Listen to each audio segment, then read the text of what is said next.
Hello, I'm Fatima Attarwala, Editor Business and Finance. With me today is Nasir Jamal, veteran journalist and bureau chief of DawnNews. Against market expectations, the interest rate was held constant at 22%. One explanation that the Monetary Policy Committee gave was that inflation has come down. It was 38% in May, and currently it is at 27.4% as per the last reading in August. Nasser, what first I would like you to explain is that if the Monetary Policy Committee has set the rate of 22%, that is not the rate at which a commercial loan is available. So how does the MPC rate interact with KIBOR, Karachi Interbank Rate, and how does it interact with the rate that businesses and individuals get, the rate at which people get the loans? So Fatma, basically interest rates are basically the cost of loans or things that we get on credit from any source, whether they be commercial banks or other financial institutions, or even from private lenders or private, informal lenders or from the market. So in the regulated sector, in the regulated financial sector, the cost is determined basically by the state bank or central banks all over the world through their policy rates. So the policy rate is the minimum rate at which central bank lends money to the banks, and it has multiple functions. But primary function of policy rate is to control expansion of money in the economy, expansion of credit in the economy, and to actually tame inflation prices. So the price stability is the primary function of the monetary policy, but it has other functions as well. For example, whenever the central bank sees that inflation is rising and then sees that the current account deficit is emerging or rising or expanding, so they increase this their interest rate. So this is the basic function of the interest rate. This is the minimum rate, and then we have another rate which banks decide between themselves. So lenders decide that banks usually they keep lending each other for overnight usage. For example, if one bank has to make payments of 10 billion and it has 8 billion rupees, so it will borrow 2 billion rupees from another bank or two banks or three banks, whatever the number. So they decide that this is the policy rate, and then they decide that this is the interbank offered rate, like which is in Pakistan's case is KIBOR or Karachi Interbank offered rate. So that KIBOR is like 50 to 80 basis points above the policy rate, state bank's policy rate. So if policy rate is 22, then today's KIBOR should be like 22.5% or to 22.8% or maybe 23%, depending on the market conditions. And then there is another interest rate which is basically on which the banks lend to the businesses, to individuals. So and that is basically determined by the cost of operations of the bank. For example, if a bank is very inefficient, or its cost of lending and maintaining accounts is very high, then it may charge you 2% for that or 1.5% for that. And then there is another factor, which is the risk profile of the borrower. If the risk profile is very high, they may charge you like 3 to 4% or even maybe 5% above the KIBOR rate, or even decline loans to you. And if a borrower has a very good payment history, the banks may be charge him like 1% above the KIBOR rate, or depending upon the relation between the client and the bank, maybe less than that. So the rate at which the banks lend money to us, that very much depends on the bank's own cost of doing business and the risk profile of the borrower. So we have basically three kinds of interest rates: basic minimum policy rate, which determines all kinds of subsequent interest rates, and then KIBOR, and which is benchmark rate, and which helps according to which the banks further lend. The MPC rate is a tool to control inflation. Now, the State Bank has argued that because the inflation has come down from its peak in May, there's no need to further increase the interest rate. But the chatter on the street was that there was at least 100 to 200 BPS hike expectation, especially since OPEC Plus has curtailed oil supplies to push up prices. And as we all know, there has been a huge petrol bomb.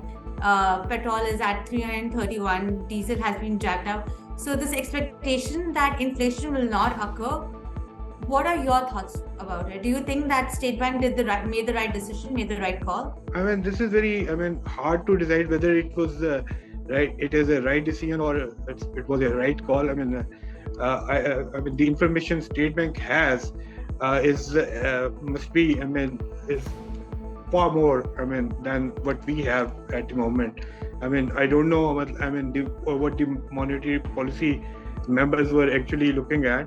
Whatever they have actually said in the monetary policy statement as a reasoning to maintain the rate, they say that for example, that as you yourself said, that the inflation rate is continuously declining since May. From 38%, it has come now to 27.4%. It doesn't feel the need for increasing the policy rate. And then there was another concern that the global oil prices are increasing and being passed on to the consumer through their electricity bills as well as their fuel bills. That is the another thing or concern about the State Bank's decision. But I think that State Bank is feeling that despite this increase in electricity prices or fuel prices, inflation will remain anchored or it will remain controlled. It has projected CPI for the entire year between about 22%. So it thinks that despite the increase in petrol prices, despite increase in electricity prices, or despite the upcoming gas price increase, inflation will remain like 22% or about that. And why is it hopeful of lower inflation? That is because it thinks that agriculture market or the prices of the agriculture produce or food, they will come down because of easing supply constraints. Secondly, it has cited that the high frequency indicators like sale of cement, petroleum, that has increased. It gives some kind of comfort that market economy is improving, or it is economic activity is increasing. So it will also help ease the supply side constraints, and it will bring down the prices. So these are the I think the factors that the State Bank has cited in its monetary policy as main reasons for its decision. The market was actually surprised by the decision, because people were expecting at least 100 basis point to 200 basis point increase in the interest rates. And secondly, there were some people who were predicting 300 basis points increasing the interest rates. Projections were based on two or three factors.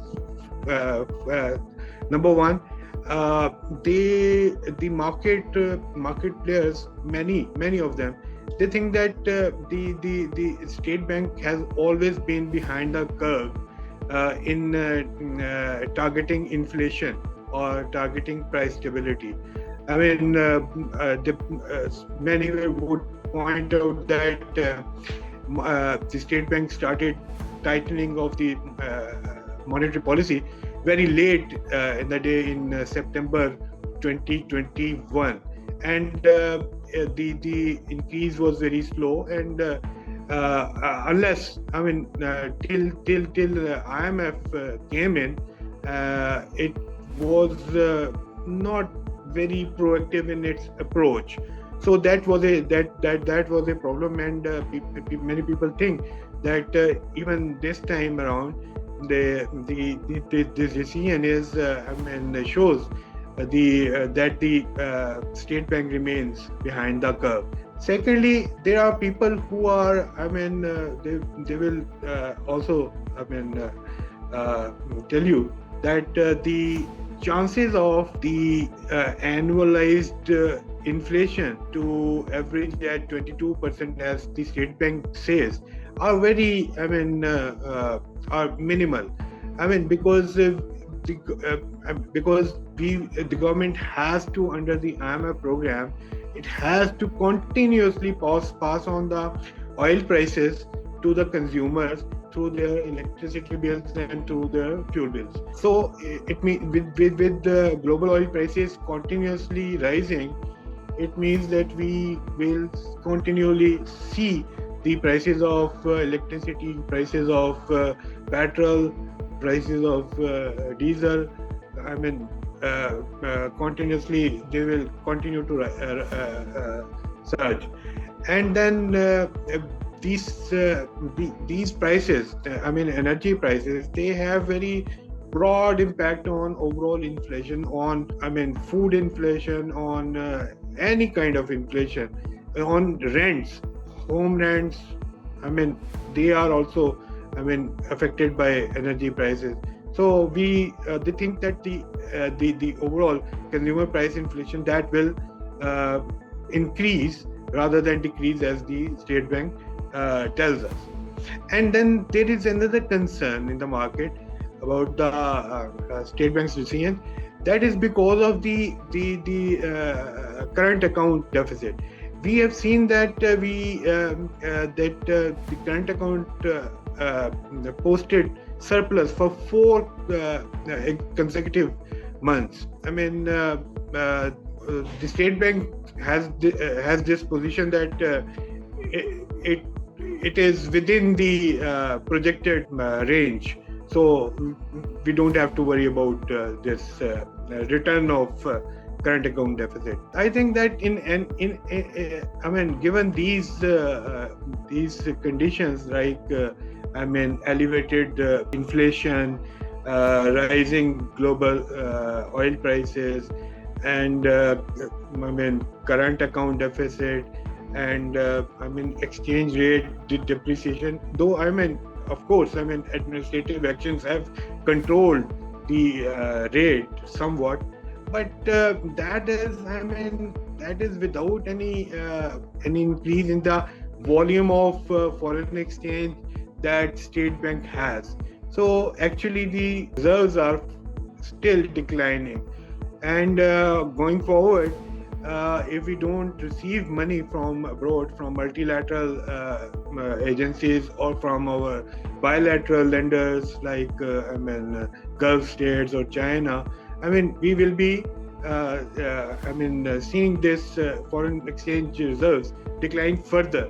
So in these conditions, I think the state bank should have increased the interest rates, but it didn't.